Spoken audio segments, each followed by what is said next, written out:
to have, I'm going to change a little bit of the program because our presenters here have to fly, have their flights in a while, so we need them to go. We need to set them free. So we would like to start. We have as first presenter Francesca Esposito, but Francesca had to fly before, so she has a video. So we will put it up at the end because now she's in a hologram format. So we are going to start with the next presenter, which is Raquel. I think it's, I don't have the program. It's Erika? Okay, so I don't have the program here with me, I thought. So Erika is one of our PhD grad students. She's a great student, by the way. In public, it's better to say. And she's doing a very interesting work for with refugees and community-based organizations, but professionally driven and migrant-driven organizations, and how does that impact research?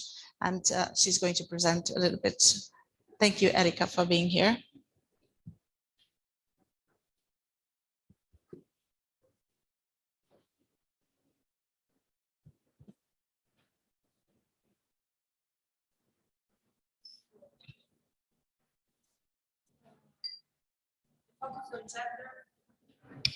I focus on gender, understanding refugees and asylum seeker women lived experience in Lisbon through the capability approach. I use this kind of categories not because I want to use this kind of narrative and categorize people, but just because it's the hegemonic categories using this kind of study. So but during the presentation, I will try to not use this kind of categories and label. If we look at multiple form of violence women are exposed to an experience to contextualize this topic, we can also look at the international level, and we can see that the Refugees Convention of 1951 does not recognize persecution based on gender as ground for claim refugee status. It's not clear that violence, gendered violence, can be considered as persecution. So as Peter Way and Bartolomei say about this topic, but also research also have emphasized, shown that the legal protection for women around the world, but also for refugee women or women seeking sanctuary or women experience displacement, this kind of protection, legal protection, are gender blind. And as Peter and Bartolomei show, also there has been strong resistance within the international community to accept gender-based asylum as grounds for refugee status. But from the part of UNHCR, there have been some advances in some domestic government policies toward recognize the specific needs and the situation of these women. But in general, there is from the part of the government, a lack of willingness to implement this kind of gender guidelines, and these kind of gender guidelines are implemented in a very ad hoc way. So, and also at the level of international policies and domestic legal instrument policies, there has been also a kind of neglection, misconsideration. They don't take into account the intersectionality of this kind of forms of violence, the intersectionality. So the awareness of multiple forms of this violence and intersection has its origin in the UN First World Conference of Women in 1975 and the Fourth World Conference on Women held in Beijing. and then in the World Conference Against Racism. This contribution is part of a broader study conducted in a project which involve refugee, one of the most representative refugee-led organization and civil society, or the organization from civil society. The name is Residencia Refugio. This project aims to address the inclusion of the people and to have an idea about the movement and how the flows change over the time from 2015 to 2019, the number of people on the move increase, and also we can assist to diversification of flows in a 10-year period about 2019 and 2019.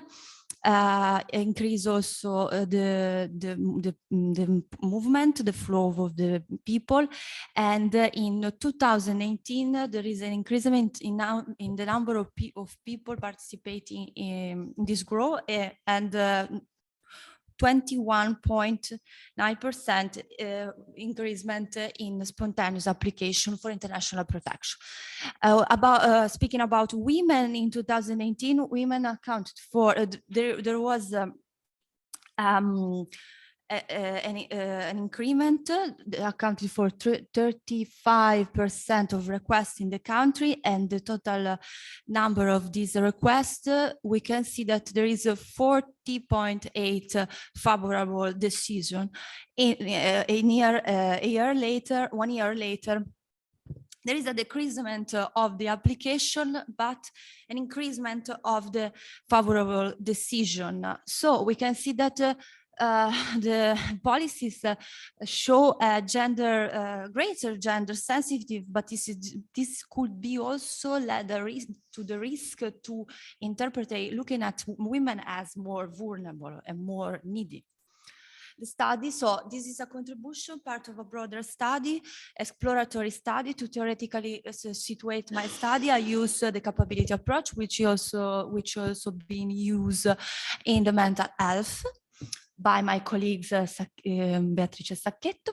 And the main focus is to explore the lived experiences and the effect of the lived experience in the pathways of inclusion of the women, to map out possible areas of intervention and issues related to inclusion and settlement. In this contribution, I will analyze the narrative of the women through the capability approach. I will take into account just 4 of the 11 dimension of capability approach. The method consists in data triangulation, multi-qualitative data, namely in-depth interview, which I conducted 10 in-depth interview, field notes, confidential conversation. So we are talking about 19 participants, also not just women, but also men, okay? So these are the human capability contest, interdisciplinary literature base, because as we learn in this meeting, this conference, we need to create dialogue with other disciplines, and I try to.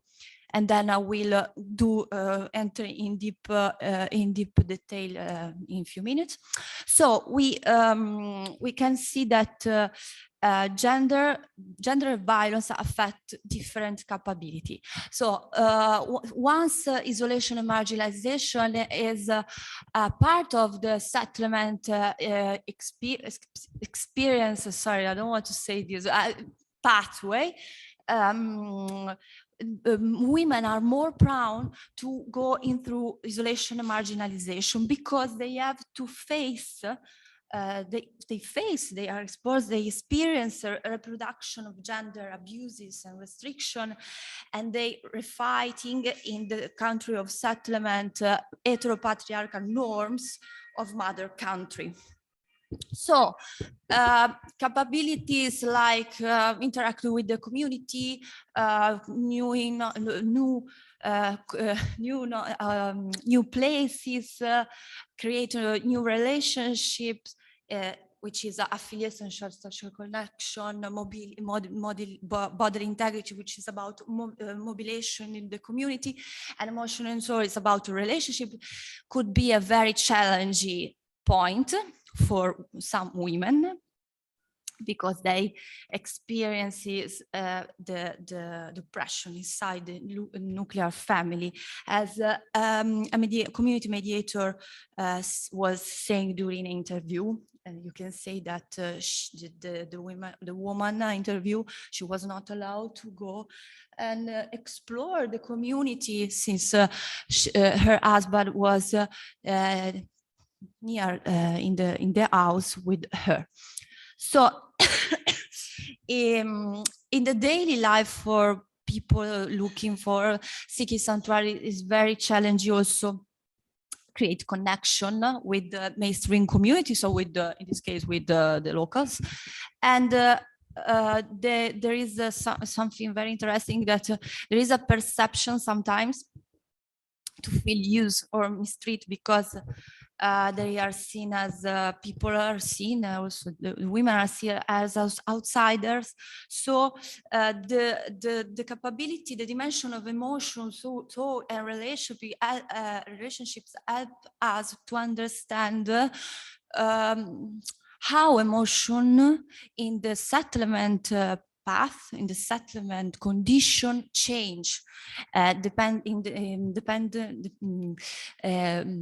change in the relationship with the other.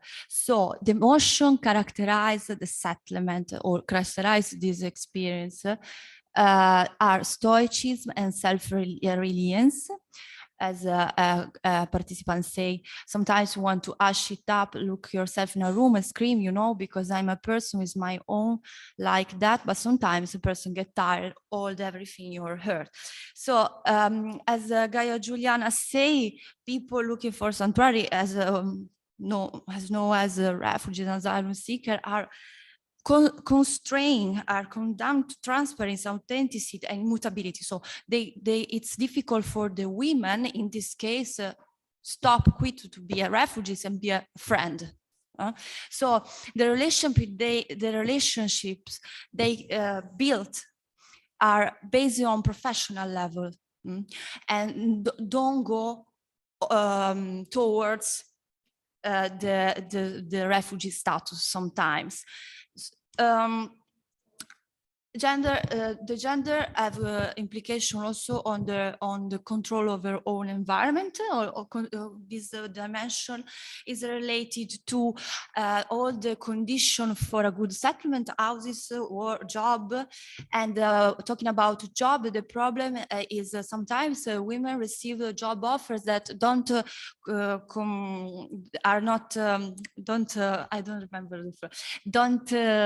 compensate with the subsidium provided by the institution, responsible institution, because it's very interesting how challenges are gender specific. Women, they live in a dichotomy of living between two cultures. So in their mother country, they don't used to work, they don't need to work because it's something culture.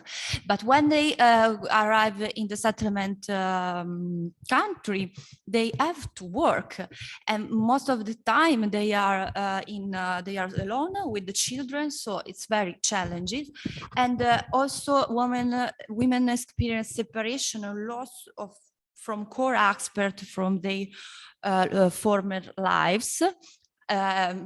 Habits, the day change, how they experience the way how they experience the day change, and also they have to reorganize the gender role predetermined and very crystallized in the mother country. So okay, also there are the capability approach help us to understand how people, not just the challenges or the strength women have to they have to be active agent, they have to strength, and they have to resist. But yes, they use asylum tool that are asylum tools that are supposed to protect women. They use and they resinify this kind of tool, like asylum, and they do a reappropriation of time and need to reshape their trajectory. And is a form of resistance. They to get asylum, they have to do a certain storytelling, a certain story of victim, oppression, sufferance. And it's very interesting how they resinify this kind of narrative to regain time, or to take time to understand where they want to go. Maybe they want to stay in Portugal, and so they create a space to reshape, a time to reshape their trajectories. So it's interesting how the multiple form of violence affect, which are the multiple form of violence. It's not just domestic violence, but it's also border violence. And it's interesting how the dimension of capability, body integrity, which is a concept applies to people on the move at all stages in their journey. It's interesting how this capability can allow us to understand how border affects women, especially women along line of race, gender, women, and socioeconomic position. So along this line, seems that the border creates hierarchy within the women. So some are more allowed to access some services, some health services, access the country, and other not. I don't know if I'm clear then, if you... Okay, so it's very important when we are talking about multiple form of violence, talking about the resistance. As Francesca Esposito say, women do not perform passive, they don't have passive attitude, they resist. And it's very important to underline that they are active agent of their life in the very time since they leave the country, because they choose to leave the country, because maybe they are, most of the time they are living an abuse relationship, and the choose is something that characterize all the trajectory. So they never they are never passive. And also they resinify, they make their disruption experience useful, helping other women. They do a lot of activism in a very formal way. They have solidarity, sisterhood between them. So and they provide practical emotional support in a very informal way. So the concluding reflection are that focus on gender perspective. We have to contribute to a scientific knowledge by clarifying, describing, deepening in a more complete way the reality of the lived experience. So take into account the intersectionality and the line of intersectional race, socio-political position, economic position, subjectivities, different needs when we want to do intervention. Identify specific coping mechanisms, namely, we don't have to focus just on the victim position of the women, but also on the resistance, and value this their experience, and involve women in project intervention, like they are experts, like peer, like expert, like community mediator, and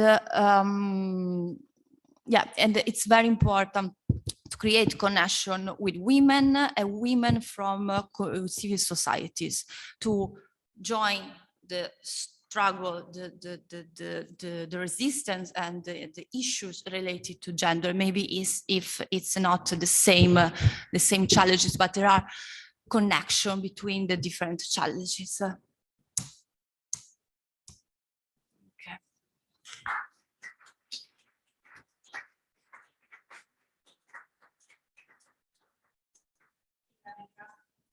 This work is in progress still, so it has a lot more to go. Microphone. This work is still in progress, and we are looking forward for the next stages, but we are finding out this interesting aspect of migration, and the countries are also always seeing people as victims. And people have other things to it. And so this activism, it goes way beyond what systems are able to see.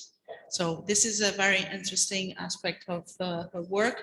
Next time our slides have to be the other way around, the colors, because they were difficult to see. Thank you, Erika. Now we'll pass on. I will lead the comments and questions for the end, if you don't mind. And then keep on with the presentations. I'll give the floor to Raquel Cardozo, who has been studying the changes in domestic violence at the country level. The country that is being analyzed is Portugal, from the policies, practice, and to survivors. And so she's going to present us a little bit on policy change throughout time.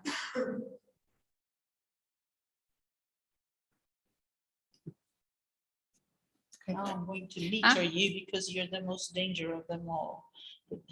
Good afternoon. It's a pleasure to be back in Naples. It's been a long road, and these are some of the results of my PhD research project. And I'm going to talk about the survivors' perspectives on social change on domestic violence in Portugal. This was a broad project that aimed to change how Portugal is organized in terms of providing resources for domestic violence issues.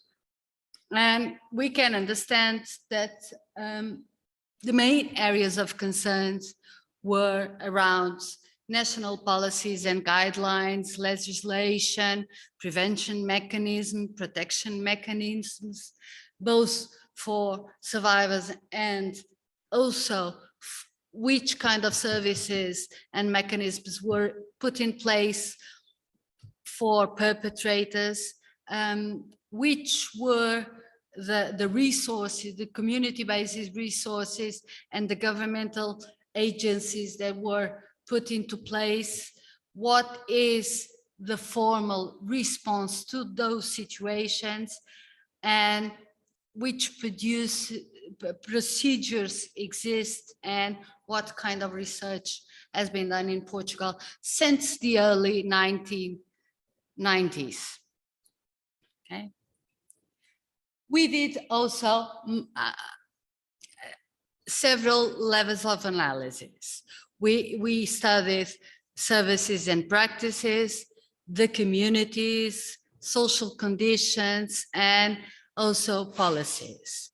And our framework was what in the transformative paradigm, if there was survivors' participation, if the service provider attitudes and practices would focus on survivors' self-determination and empowerment, how inclusive were the community stakeholders and how they would work in coalitions, if the services extended beyond the medical framework or the judicial framework, which are the more common and the more traditionalist, and if the public policies would promote survivors' participation in the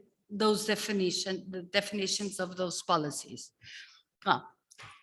It was a study that had several steps.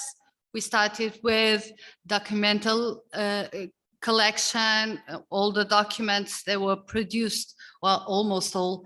And also we interviewed key stakeholders from different systems. And we also did a quantitative study on evaluating readiness of professionals to intervene. Okay, but what I'm focusing today is on the contributions of survivors. We interviewed survivors, both receiving support from community-based organizations, and in Portugal, those community-based organizations might be very, very different. We have a few organizations in the feminist movement. We have several organizations, or at least one very powerful organization in the victims support services movement, and we have a broad and large social humanitarian group of community-based organization. Those are very different frameworks, and we try to have testimonies from survivors that were from all these kinds of organizations. And we also had, we interviewed 5 survivors that were self-reported survivors of domestic violence, but were in the community and without any kind of permanent support from any kind of community-based organization. What we come to the conclusion is that they don't know which were the changes that have occurred over the past 30 to 40 years. They know there were some changes. They know that the response and the discourse, the public discourse is different, but they still say that it depends on the person they encounter who delivers the services. It depends on having the chance to get someone who is aware of their needs. The women that are not receiving support from community-based organizations, they say nothing has changed. They might use the services or the community resources because they need to stop the perpetrator, but they don't see those resources as important or even adequate for their needs. So most of them maintain themselves in the community, and they have also different priorities. The ones that have support from community organization, they focus on improving the service responses. The ones that have no support from community-based organization, they focus on mechanisms to stop the violence, like removing the perpetrator from the home base. Okay? So, what we came to the conclusion is that a lot has changed since the early 90s, but this change has been an emeritive change. There was change in legislation, service provision, for both for survivors and for perpetrators, but the focus is individual responses, either the survivor or the victim. There's not or the perpetrator, it's always on an individual basis, not on moving and changing the systems and the way the system responds to domestic violence against women.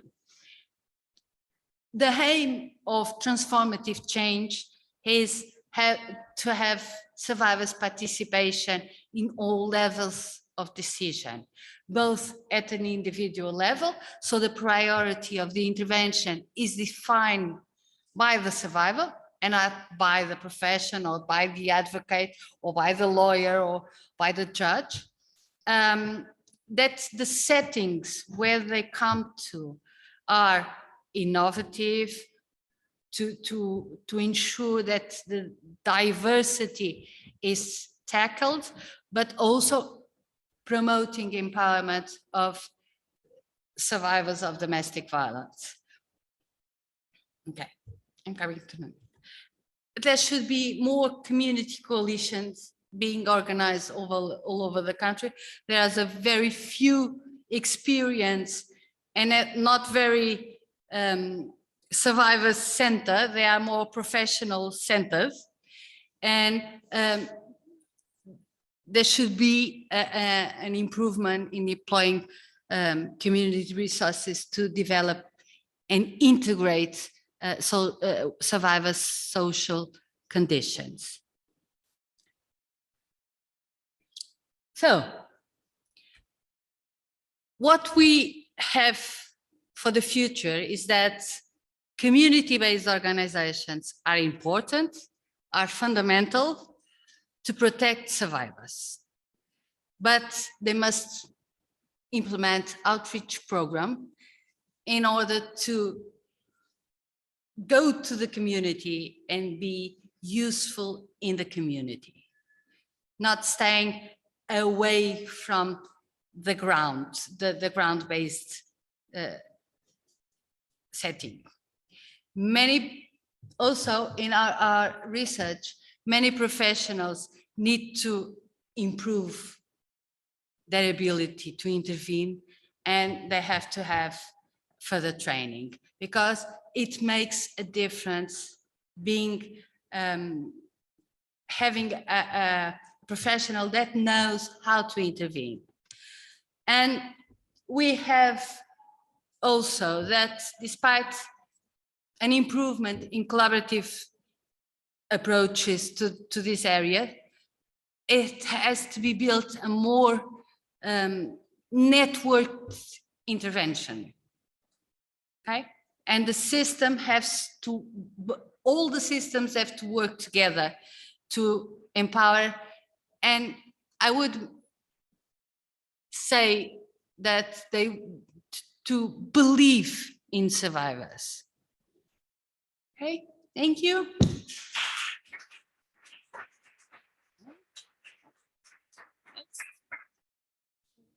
Thank you, Raquel. And this Raquel's work has inspired the next project that we have to present.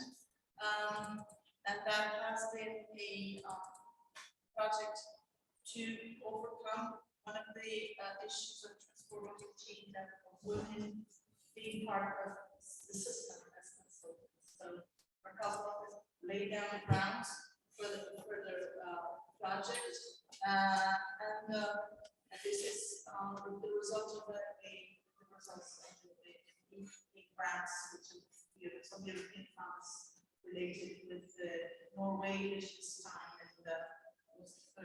and Iceland. And so we are using this funds to generate a national-based network of women survivors. And how does it challenge the professions to generate, sustain, and support long term a network of women survivors? So this is Okay, thank you. Hi, everybody. So, yes, exactly. The first three names you have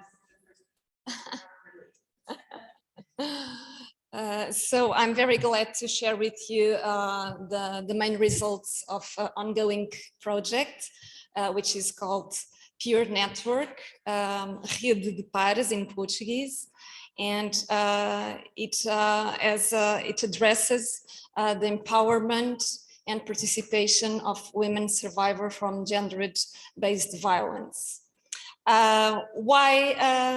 Why we need this project? I think it's quite obvious that violence against women is pervasive, and particularly in Portugal, we have a lot of murdered women by the intimate partner, and that's why it was an urgency to put some project running in the community. And our objectives are to amplify the impact of intimate violence, partnered violence, so that these women can be heard, because they have a voice, but sometimes we are not aware of their voice and we don't hold the space so that they can speak.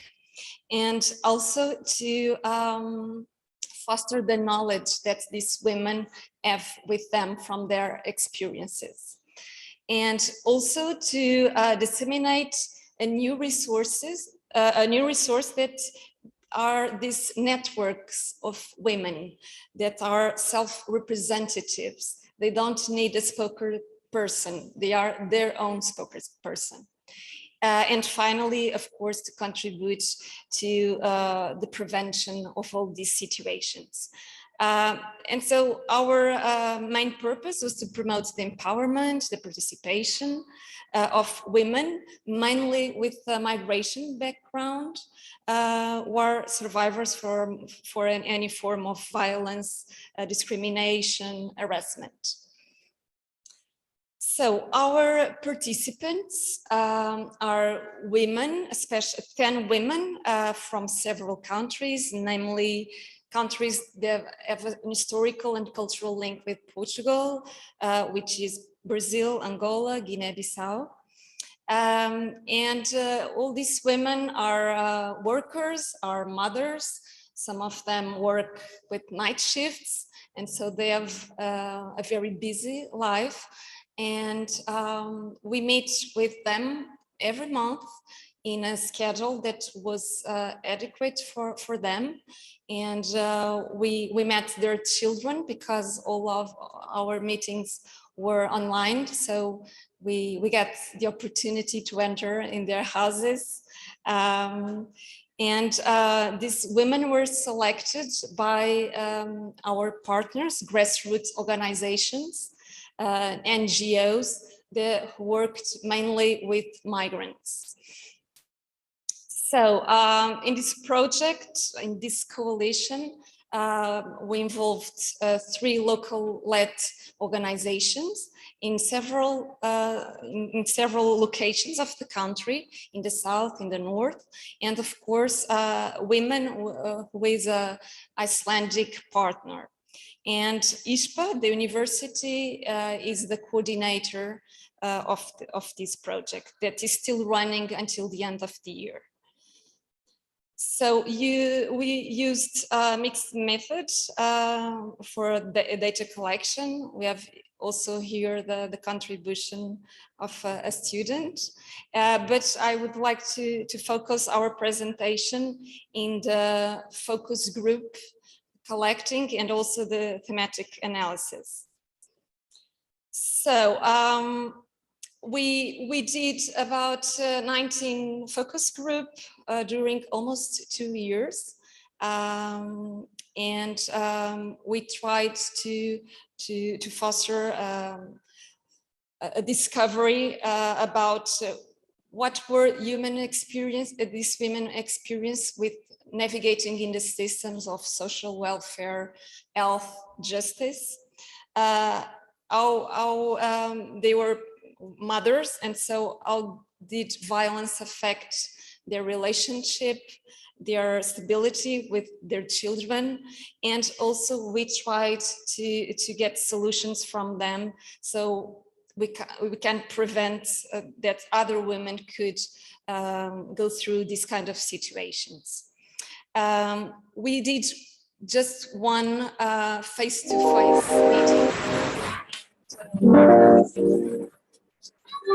O projeto Rede de Pares consiste, como ele próprio designa, é uma rede. É como é que, através das plataformas virtuais e ao vivo, conseguimos gerar uma rede de pessoas sobreviventes e os profissionais que estão a elas associados na intervenção social e comunitária para que possam mais eficazmente responder àqueles que são os desígnios, a vontade, as pretensões e a ausência de violência na vida das mulheres que já ultrapassaram ou que estão a vivenciar este tipo de situações.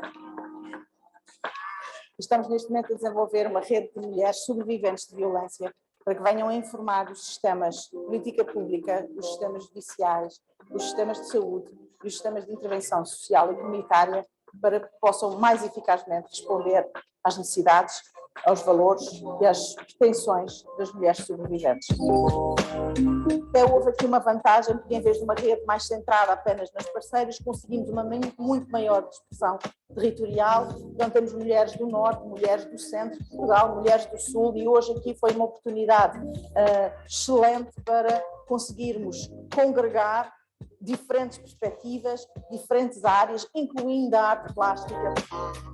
Então, este trabalho pretende ser uma homenagem a todas as mulheres, sobretudo às que foram vítimas de qualquer tipo de violência. Eu construí uma série de luvas em quadrilê, que é o material têxtil utilizado para fazer ponto cruz, e a proposta era que cada uma destas mulheres bordasse o seu próprio nome ou um nome feminino no pulso, na zona do punho das luvas. E, eventualmente, estas luvas vão ser compiladas numa peça final, numa escultura final que terá outros elementos e que, por sua vez, também terá uma apresentação.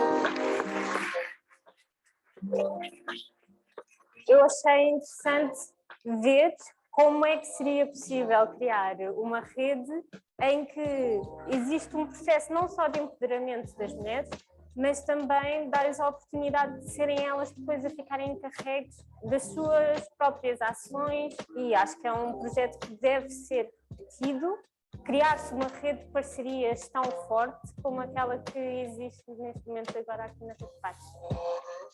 As mulheres sobreviventes são a chave de sucesso de qualquer programa, política ou prática. Sou uma sobrevivente e que não sou única no mundo e que nos devemos apoiar umas às outras. E o que eu levo daqui é muita aprendizagem e que nós devemos lutar, mulheres, pela nossa igualdade de género. O meu papel como sobrevivente leva-me a poder ajudar o próximo e o que possa futuramente conduzir a que algo melhor possa acontecer.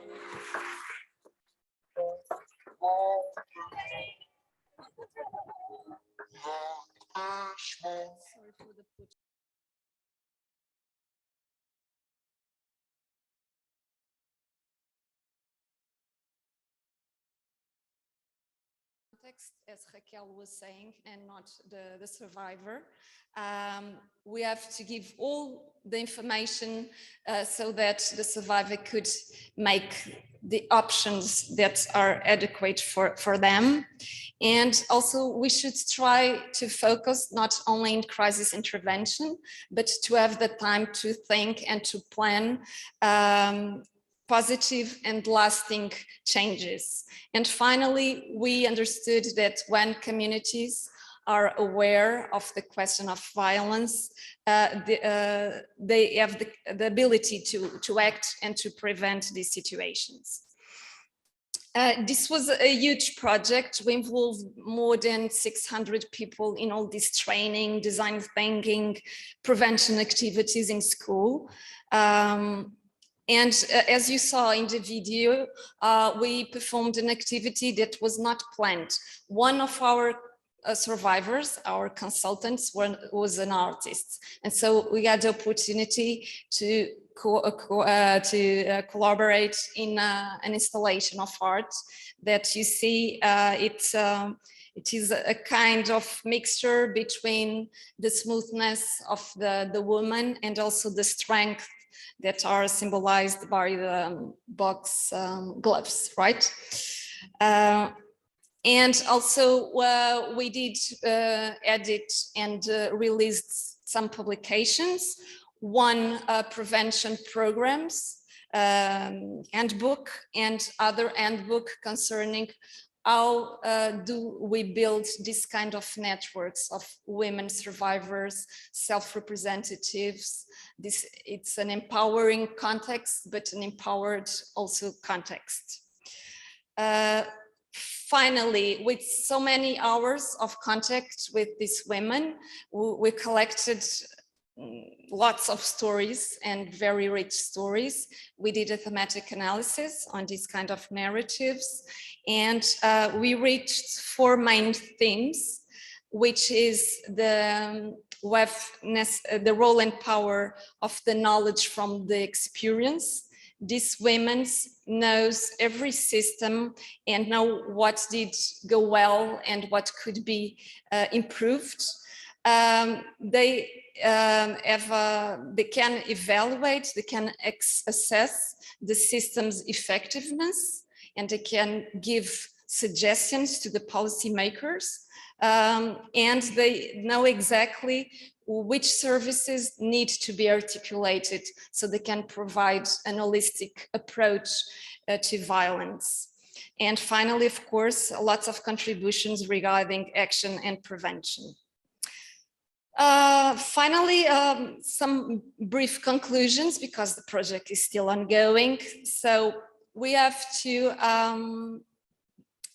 give voice, to be available to hear, because these women have voices, and all these suggestions and experiences are very, very necessary to have better services, better policies, public policies regarding violence and discrimination. And we learned also that an individual narrative, of course, is shaped by the context, but it also can shape the context. So it's the idea that narratives can also have a reflection on the macro system and to influence social policies and services. And last but not least, we have followed these women for these 2 years, and we learned that they have passed through a process. They are no longer victims. Some of them are survivors, but others have affirmatively become activists and leaders, and so they could make a difference and do some social change. Okay, thank you so much.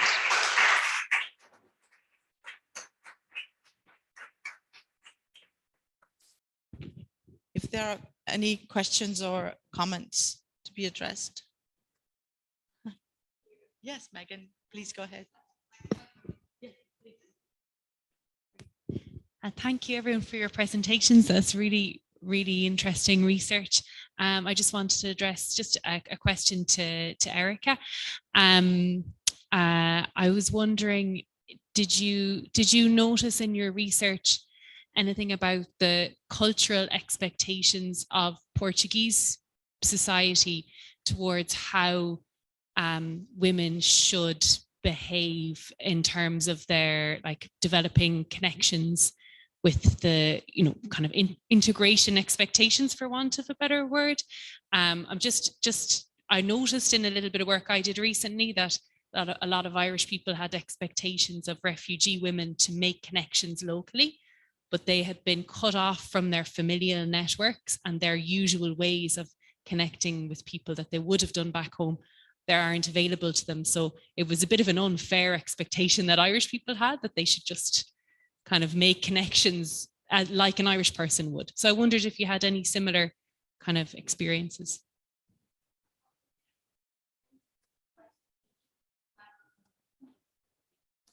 Question. Thank you, Megan.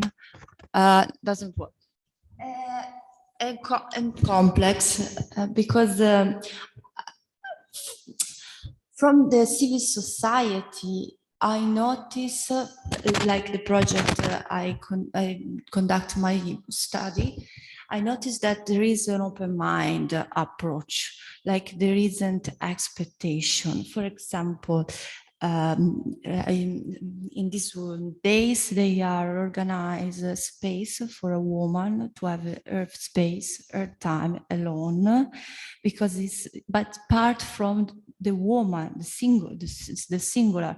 So there is a very collaboration, and but I noticed one thing, that the rhetoric of some people who are part of some organization, but from refugee-led organization. Don't take me wrong.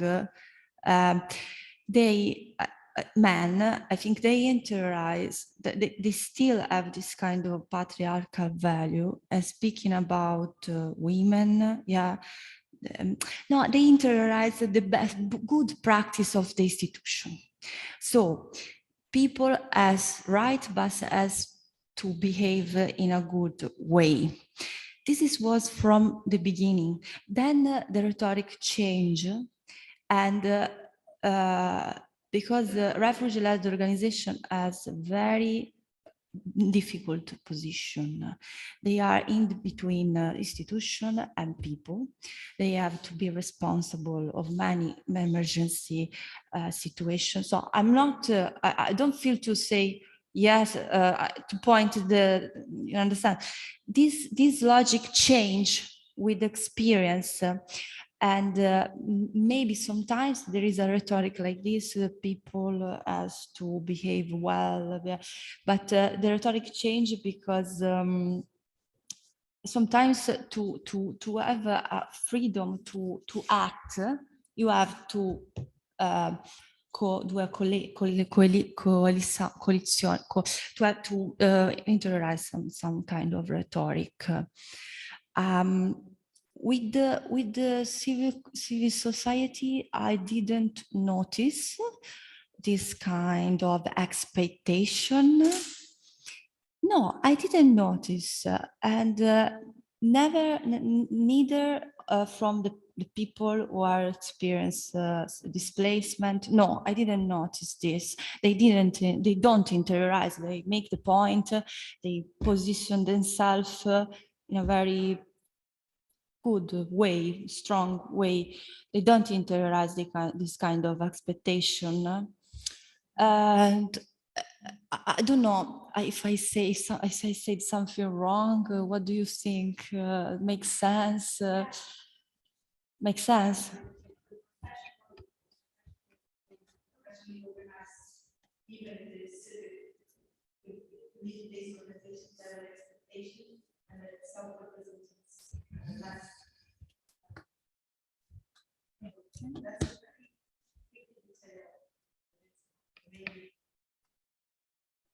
Point, sorry, Megan.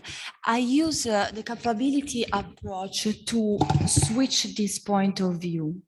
So, what are the expectations? What are the emotion of the people? What they want from Portuguese people, because, for example, the emotion, you understand the expectation of the people. So the organization may change the practices starting from the emotion, because if people are disappointed, you have to change the practice, for example. So switch the point of view is very interesting, like the power of the emotion. Disappointed, disillusion, this kind of come si dice? Stoicism means that women feel alone. They don't have support, because if I have to take all this, means something. Also the emotion. It's not to romanticize the topic. It's very interesting, starting from the point of view of the people. But it's very interesting expectations. Yeah.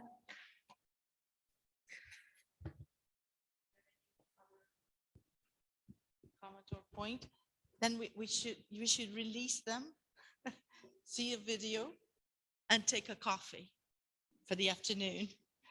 Okay. Yes. So, can you? Hi everyone. Good morning.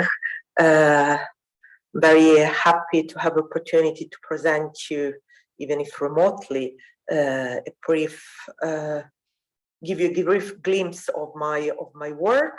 So my presentation is entitled Gender Violence and Border Control, looking at the British immigration detention system.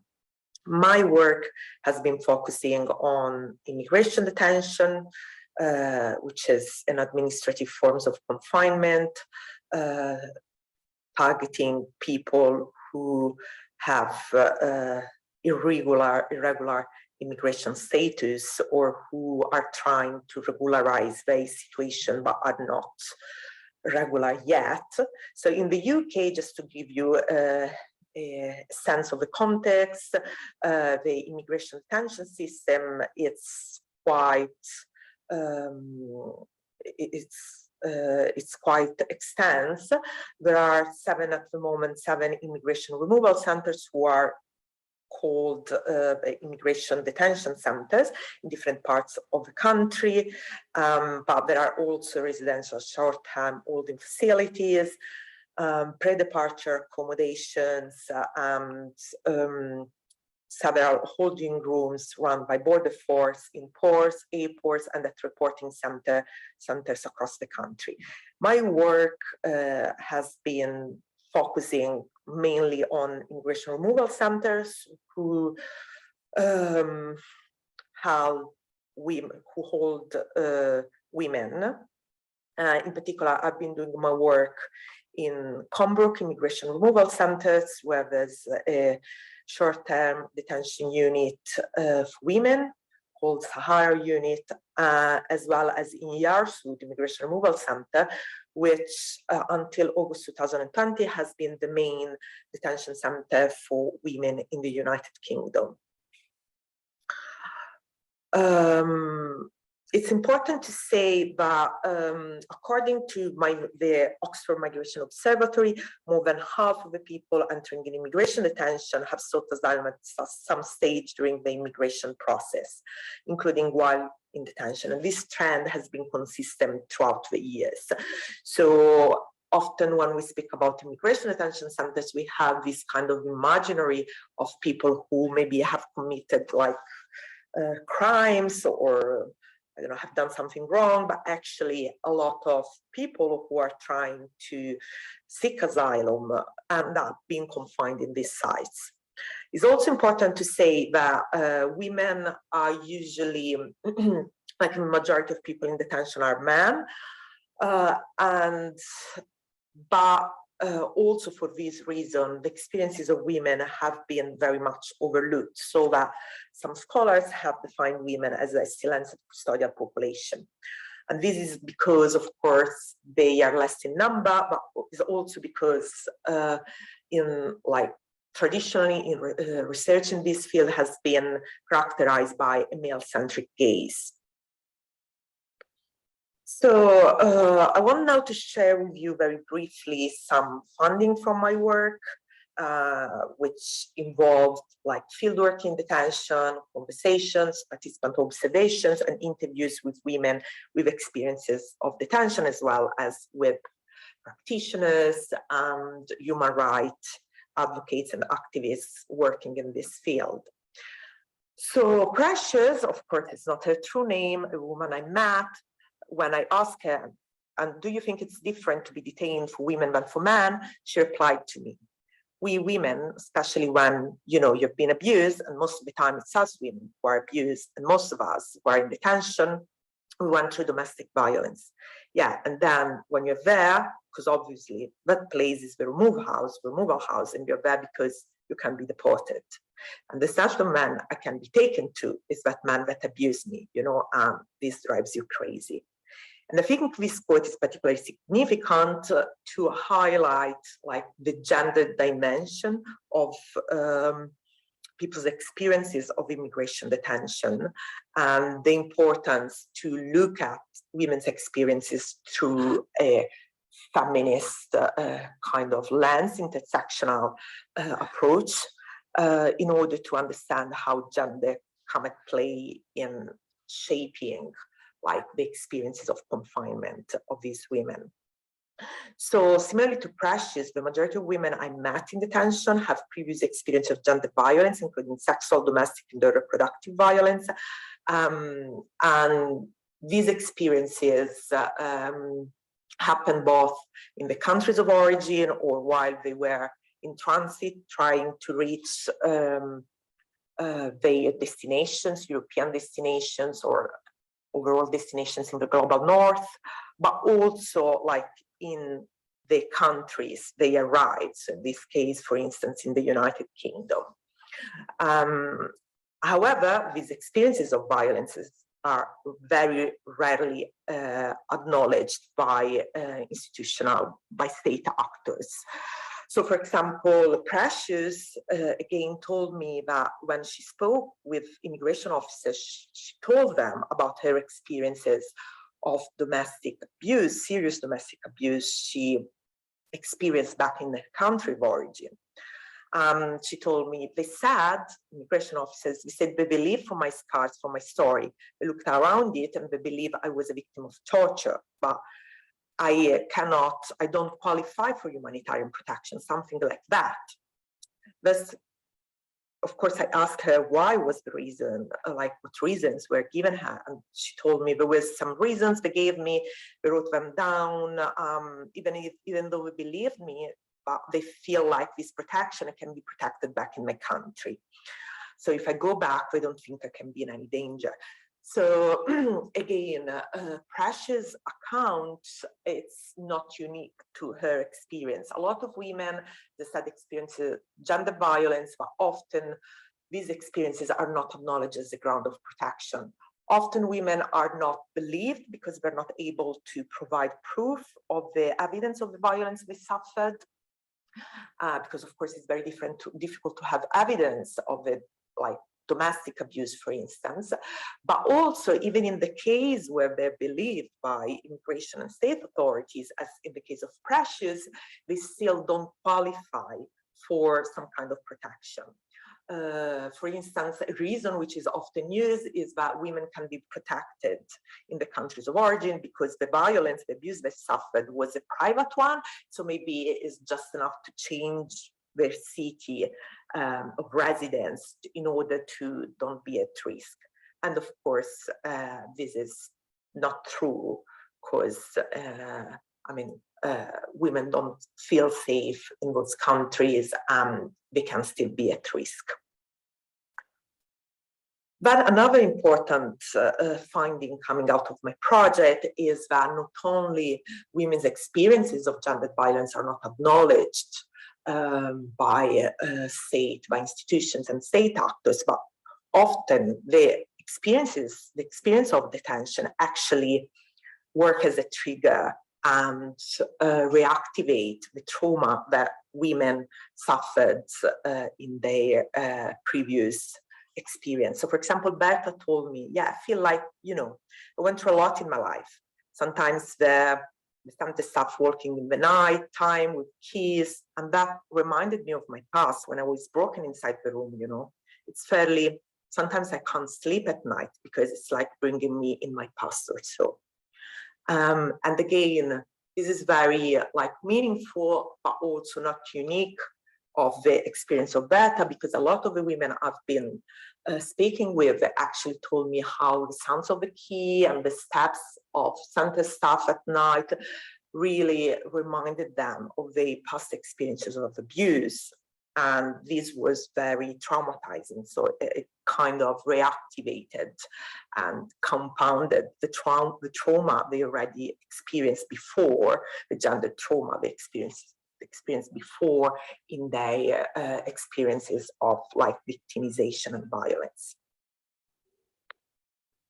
Another important finding it's about how the experience of detention not only work as a trigger and so somehow reactivate the gender trauma women's experience, but actually also produce new trauma and new violence, which is gendered in its own nature. So for example, Precious told me You know, I have to sleep at their time. When they want me to sleep, I cannot sleep at my own time. Sometimes the center staff will just barge my door, just like when I want to go in my children's room, it's my house, just go there and do what I have to do, or call them, come in, it's time up, you have to go to school. And that's how we're treated. And therefore, when you are being abused, the man who abuses you, he makes you feel like you're nobody. And, you know, as a woman, you cannot raise a hand to a man. Man is strong, so become powerless. There's nothing you can do. And then she continues, so Yarsrud, so detention, it's more or less the same thing, because you're locked there, you can't go anywhere. Sometimes they just lock the door and you'll be where you are, just sitting there. And sometimes you're working and you see them rushing, the officers rushing, locking the doors, and you'll know that they're taking someone to deportation. Sometimes you'll be locked in the corridor. The door will be locked. There's nowhere you can move. You can't go anywhere. And you know, you feel like you're just like someone who's in a coffin, alive. You can't breathe. And these words are very powerful, as because they immediately remind us of George Floyd and the struggle of Black Lives Matter, of like people, like racialized communities, Black communities saying we can't breathe. And so it's very powerful to draw how she draws this parallelism unintendedly. And also it's very powerful, this quote, very meaningful, again, not only unique to Precious' experience, because it shows how very powerfully how she draws this parallelism between the mechanisms of coercive control she experienced before in her domestic abuse and the same mechanisms of coercive control she experienced in detention. So just to conclude, some final thoughts and takeaways from this presentation. Overall, what I found was an overall lack of acknowledgement of women's experience of gendered violence, who are not, again, are not acknowledged as a ground for protection. And that's why women end up being legalized and detained, while we should just be protected for what they experience. Second main finding is that the experience of detention has the effect of extending and compounding violence against migrant women. And as we said, it works often as a trigger, reactivating that gender trauma. And finally, that the microcosms of violence and harm structurally generated by detention are an extension of patriarchal forms of control, because the mechanisms which are put in place, enacted in this context, kind of mirror the same mechanisms of coercive control at play in situations of gender domestic abuse. So thank you for listening to me. I'm very happy to address all your questions and comments, and I'm sure my colleagues can provide you my email, or you can find it in the program. And yeah, I'm happy to discuss with you and respond to any questions you may have. Thank you. Okay. If somebody would like to exchange something with Francesca, she's working in the UK at the moment. And this work has been all developed in the UK. And she's done previously some research in Italy and Portugal, all in those countries. And she has been exposing relentlessly the reports of migrant undocumented migrants. So, because it's good to remind that none of these people have committed any crimes. They are detained, they are arrested just because they don't have papers. You know, they don't have documents. And that is a dramatic situation for all Europe. I don't know to what extent in Ireland you have detained migrants, the numbers. Per se, but our system of asylum reception is tantamount to detention at times. So we have very few people in Portugal detained. We have about 20 people detained. Probably they are more in the airport, we don't know what happens at the airport. We just know that somebody was murdered 1 year ago. But this idea of this very westernized detention for undocumented migrants is becoming a huge problem in Europe, particularly in Italy. Here it is because they have huge numbers. No, other countries have more benevolent systems because they have less numbers of migrants. So this depends on the scale of the phenomenon. But we are really faced. Now we have more migrants, but that are Ukrainian. They raise other issues, but because we have a huge racial and the origin of the migrants determines the detention. And that is the big challenge for Europe now. And we have to recognize that we need to look at our systems because we are replicating what we did in the past with everything. We institutionalize. That is particularly familiar for Ireland because Ireland has made the best journey ever on the institutionalization. It has, because it had a huge problem and massively closed big institutions. Massively, still some to go, probably. Yeah, we're still institutionalizing thousands of people. Yes. So, you know, the very Catholic countries have this major issue of institutionalizing everything. We don't know how to do it. We institutionalize. That's and so we as community psychologists, I think, have a mission to go back even to the principles of community psychology, which were the institutionalization. So we still have to think about that in our countries, because with institutionalization, there's no freedom. So, and that is what happens even with what we've seen before, and gendered violence is even more institutionalized, and it still is, because women go to shelters, and even on the news, going to a shelter is like the woman was institutionalized. Yes, we institutionalize everything. So we need to account for that, and that is a mission for us. So it's interesting, this discussion for the future of community psychology. When people say that community psychology is weak, look at this phenomenon and we would be the best to take care of that. Right? So I don't know if there are many comments, because everybody's very tired. The conference has been very long, and everybody deserves juice and coffee and drinks and whatever, and a walk on the sun. So thank you so much for being here today.